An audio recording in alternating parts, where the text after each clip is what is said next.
I don't know of any other street spots. I can't believe it's been 15 years. That's so crazy to me. Let's start at the very beginning. Do you remember how you got on Etnies and who approached you and how that all worked? Yeah, I remember just being a Grom, just skating around in Orange County. We got a call.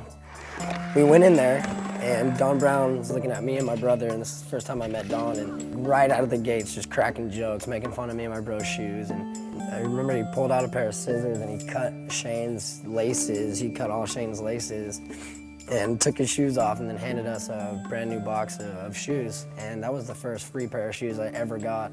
And I believe I was 7 years old. And since then, I've never wore a different shoe. I've always worn Etnies.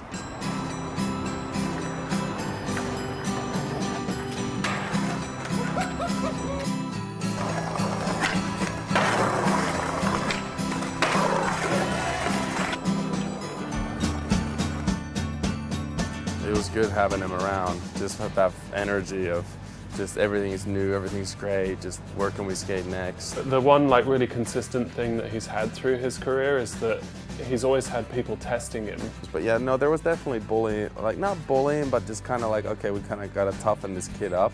I don't think it was anything mean, too mean-spirited. Oh, I definitely got picked on. I got picked on for sure, but it was all love, you know? It's because I knew I was a little annoying little kid, 8 years old, got a bowl cut, wearing a helmet, skating around. I never heard him bitching and moaning about anything or whatever. He was just all right, I'm just gonna get fucked with now. That's kind of the part of the trip. Because he's so young, you're just always gonna be that guy who people wanna poke fun at a little bit, and he's always been really good at taking that and turning it into pure desire to do really gnarly tricks to keep people quiet. I remember seeing Ryan beat Costin at an X Games, when he was a kid, and I was like, wow, this kid's really good. He's really gnarly, he could rip apart, but it's a whole different thing in the street. And even when he did the back lip and the back Smith, I was like, oh, he can skate, he's good. I get this phone call and he said, hey, Ryan wants to try to kickflip the Costco gap. Can you come down? I'm like, I'll be there in 20 minutes. And Ricky shows up and we're kind of sitting there and I'm just like, shit, I hope, I don't want to see no one get hurt, you know what I mean? I was nervous for him because obviously it's a huge gap, but then I was nervous for myself because I didn't want to fuck this up. He's not going to do it again. This is a one-time thing. A lot of people don't realize that the distance that you have to clear on top of going over, a 2.5-foot fence. I remember just him going for it, and seeing him go for it first try was just it was gnarly. I think his shoe flew off at one point. I'm not sure if it was the second or third try. And then fourth try, he just nails it. Bolts. Unbelievable. No hands down, no nothing. He just once he caught it, it was just and he just set it down and just, he took the impact. And it was at that point, I knew this kid was gonna do a lot in skateboarding. How many covers? Of our magazine, he's had 4, and I've shot in 3 of them. And I remember we had to sit on it for a while. So it wasn't back-to-back covers, As much as his skating speaks for itself to a certain extent, I think the backstory behind almost every trick that he ever does almost makes it a second trick in itself. It was in March 2007, and he was on the phone with his agent at the time negotiating this MTV deal that was for, figures that were astronomical. He was on the phone and he looked out of the window and he saw this rail go past and he just went, oh shit, I gotta go. Pull the van over, I'm gonna backlip that rail right now. And he hung the phone up and jumped out of the car. No warm up and jumped straight down it and backlipped it before anyone had even got out of the van. It was really crazy. He's got that sort of really successful person mindset of not why should I do this? It's why not? He's actually a really difficult person to take photos of. He doesn't want to wait at all. He wants to just do it. How about the day at Buster Bale. Was that one of the greatest days of your life? That was the greatest day of my life. I wasn't even really planning on skating that day because me and P-Rod had quite a wild night the night before, breaking some glass, and my whole hand was just jacked, man, all the way to the bone. And I remember waking up in the morning and like tipping my hand in hydrogen peroxide, and I'm like looking at P-Rod as I'm wrapping it up, and he's like, we're gonna go to that Buster Bale contest. And I was like, okay, yeah, cool, I'll go check it out. So we get there, and I try a kickflip. Takes me a couple tries, and then I landed it, and then I wanted really bad, I wanted to backside flip that thing real bad.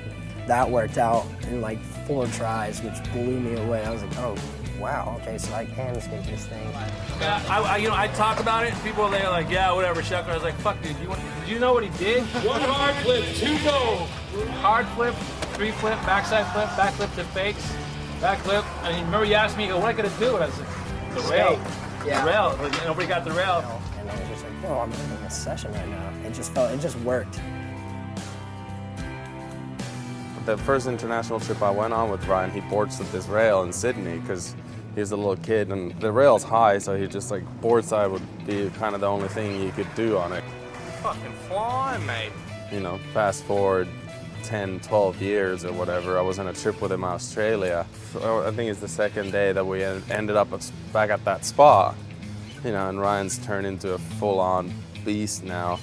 He has the power and everything, so he's just like straight away out of the van, 3 back flips in a row, just that's when it all came to me. It's like, man, I was here with Ryan when he was just a tiny little kid, and he boardsid this, and now he's just back lipping it every try as a warm-up trick. So all the stuff he does is so gnarly that you can't do that because someone wants you to.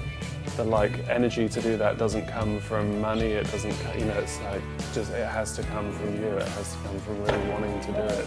You're not gonna try the back lip a rail with a broken foot for a paycheck when you already minted. Like that's you're just not. You know, everyone's family is really important to them, for sure, but his is especially important to him. I've definitely seen him go well out of his way for his brothers or his mum and his dad. He's definitely really loyal at heart. So it doesn't really surprise me that he's been with Etnies for 15 years. And he's just starting. His career is amazing, you know. I mean, that tells a lot about someone that they can stay dedicated and stay focused on one brand. It's like a family. It is a family. I've been there, you know. I've been on Etnies longer than my little brother's been alive. It's crazy. I really like being hands-on with the whole shoe designing process because I have to wear them all day, you know. So I don't know. I just feel like they give me so much freedom to do what I want to do, and it's a hard thing to get, man.